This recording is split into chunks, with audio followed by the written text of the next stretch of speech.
Shalom saudaraku yang diberkati Tuhan. Jangan pernah ragukan kuasa Tuhan.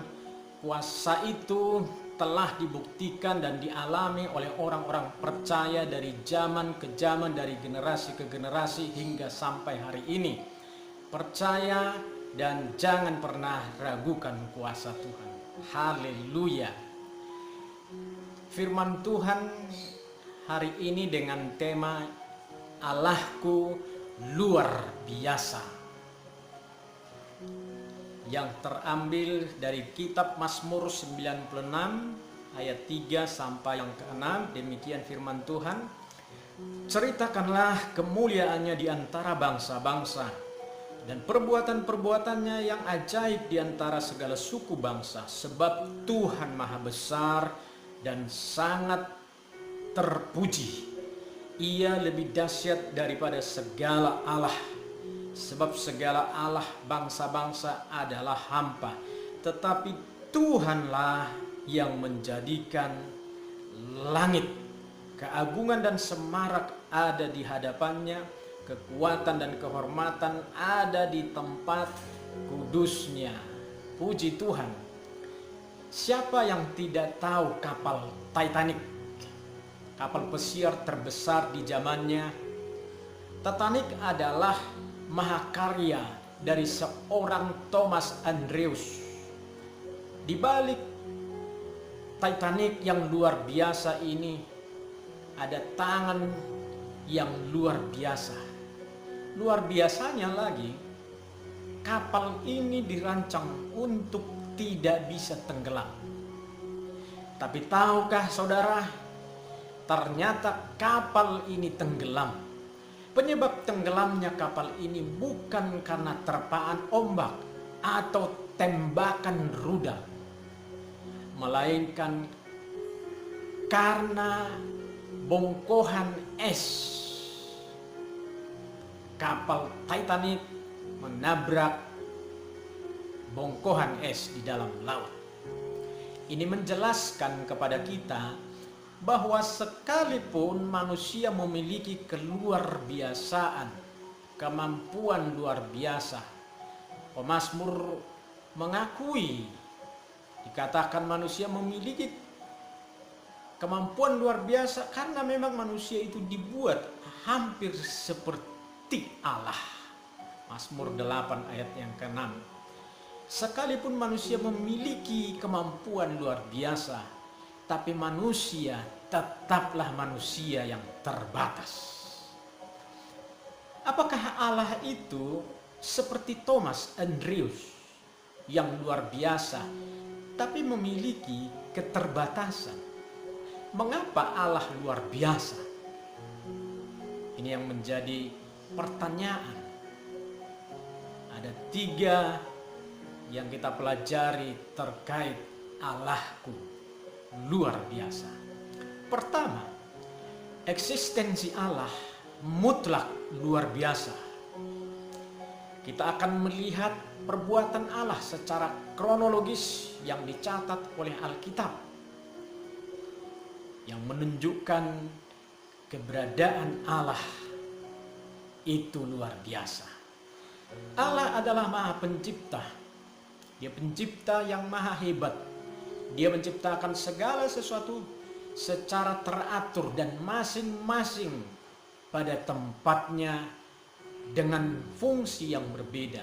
Dan Allah melihat semua yang diciptakannya itu sungguh amat baik alias sempurna. Allah adalah maha adil. Allah memberi konsekuensi atas apa yang diperbuat manusia. Pada zaman Nuh, Tuhan menghukum manusia yang berbuat kejahatan dengan air bah, sementara Nuh dan seisi keluarganya memperoleh keselamatan. Allah adalah maha tahu.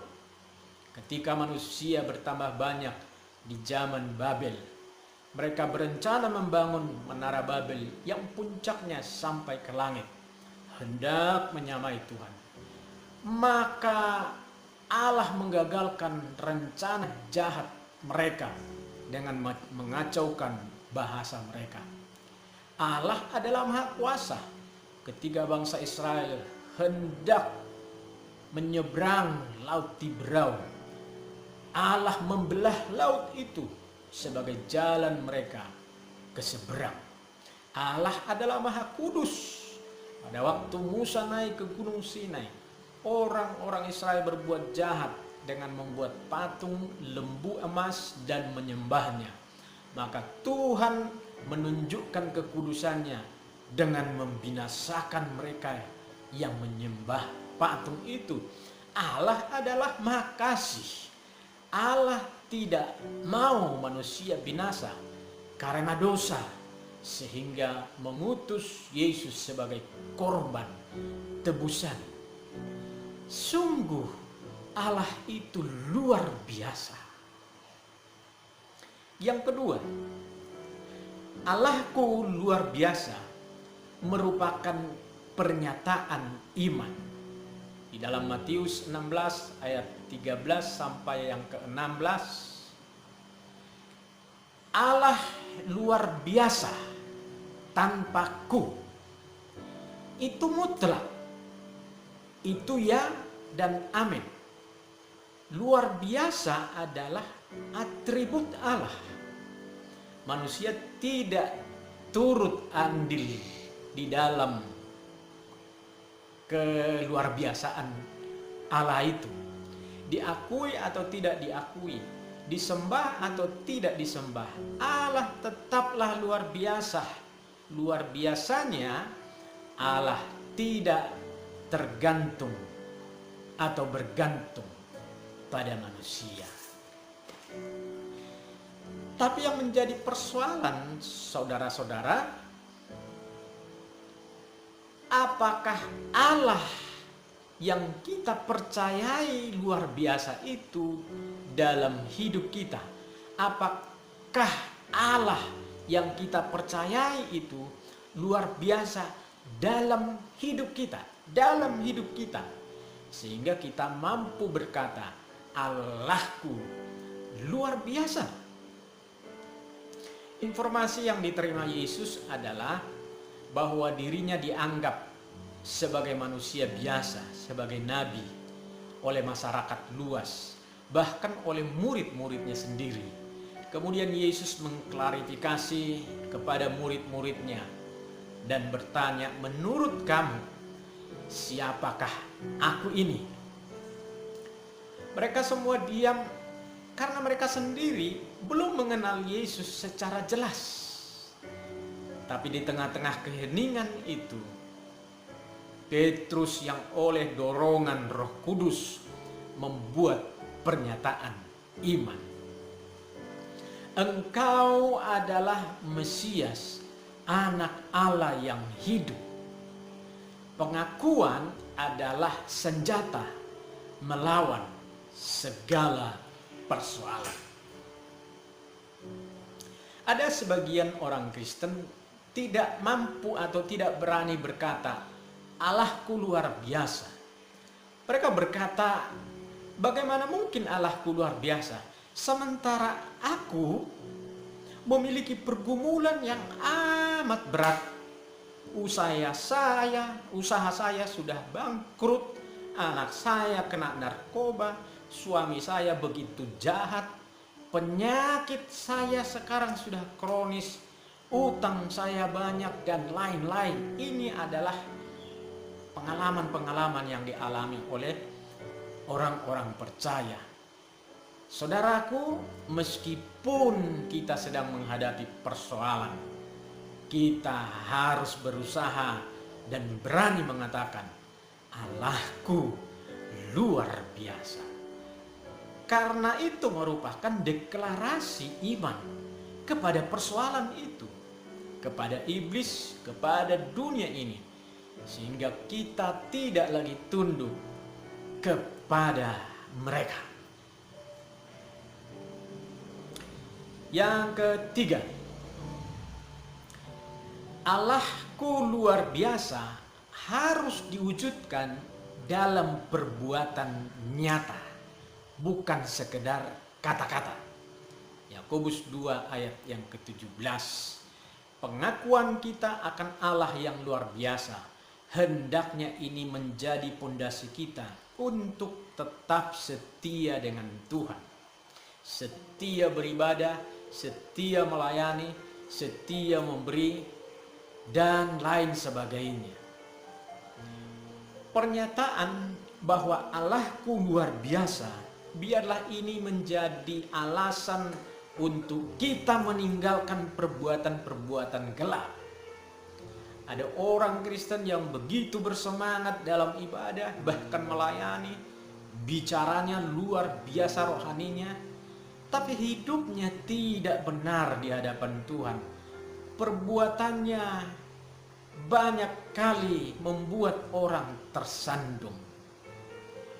Saudara, pengakuan kita akan Allah luar biasa menjadi pijakan kita untuk meninggalkan dosa, meninggalkan judi, meninggalkan klub malam, meninggalkan togel. Saya pernah bertamu ke rumah seseorang. Saya masuk dan melihat di mejanya bukan Alkitab, tetapi buku mimpi, buku togel. Luar biasa. Inilah orang Kristen. Bagaimana dia bisa mampu berkata Allahku luar biasa sementara dia berpedoman pada buku mimpi?